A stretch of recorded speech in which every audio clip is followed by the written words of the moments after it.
Tu prends la photo prise par ton pote quand t'étais complètement bourré, tu la déplaces dans la corbeille, tu confirmes que tu veux la supprimer, et pouf, disparu, non? Pas si vite. Que ça soit sur ton tel ou ton ordinateur, quand tu supprimes un truc, ça disparaît pas vraiment. Du moins, pas tout de suite. Ça part dans un endroit spécial. Un peu comme ce tiroir chez toi où tu mets tout ce que t'as pas envie de trier maintenant, et que tu décides de ranger une fois tous les ans. Bah voilà, c'est pareil. Ton téléphone appelle ça supprimer récemment, mais honnêtement, c'est juste mis de côté au cas où tu regrettes. Et si t'es déjà allé dedans pour récupérer une photo, eh ben tu as prouvé un truc. Ton téléphone est une catastrophe pour oublier. Il garde tout. Il se rappelle de tout, comme ta meuf. Tu te rappelles la fois où... Mais une question se pose. Où vont les photos dits supprimées? En fait, ils suppriment la référence, pas le contenu, le chemin pour y accéder. Quand tu supprimes un fichier, on n'y touche pas. Le contenu est toujours là, mais t'as plus l'adresse. Pourquoi on fait ça? Parce que c'est plus rapide, moins gourmand, et surtout parce que la mémoire flash a une durée de vie limitée. Oui, je sais, une mémoire flash, tu sais pas ce que ça veut dire, mais imagine que la mémoire de ton téléphone ou de ton PC, c'est un pain de mie. Chaque tranche, une zone de mémoire. Tu veux créer un fichier, alors tu prends une tranche et tu la tartines.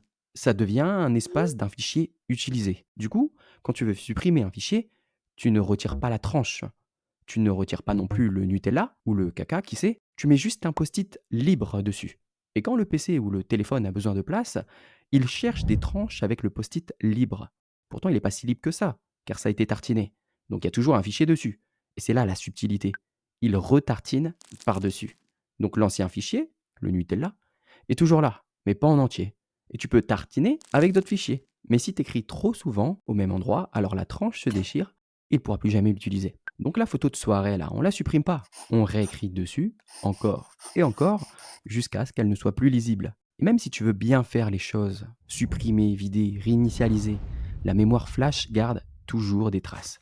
Parce qu'elle a ce qu'on appelle de la wear leveling. Elle équilibre l'usure entre les blocs. Donc parfois elle garde des morceaux d'anciens dans des zones qu'elle n'utilise plus. Tu as aussi des outils ou carrément des boîtes spécialisées en criminalistique numérique. Elles scannent les zones usées et recollent les morceaux. Alors même s'il n'y a plus de nom, plus de chemin, plus rien dans la galerie, ils prennent un fichier complètement détruit et la restaurent. Alors, ça fait flipper? Oui, mais ça sauve des vies aussi. Certaines enquêtes judiciaires se basent là-dessus. Et tu crois que c'est terminé? Pas vraiment. Même si tu essayes de détruire ta machine, un disque SSD peut encore parler. C'est la Pookie du jargon. Les données sont gravées dans des cellules de mémoire, comme des cicatrices numériques.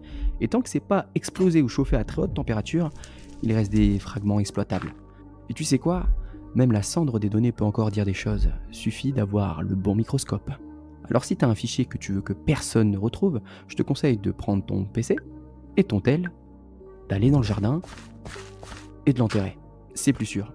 Et aussi de t'abonner, sinon ça marche pas. Merci de ouf pour la force que vous me donnez, bientôt 1000 abonnés en 2 vidéos, c'est vraiment trop cool. D'ailleurs cette vidéo m'a pris 2 jours, et celle affichée à l'écran là, 2 mois. Alors va checker, tu regretteras pas, à bientôt.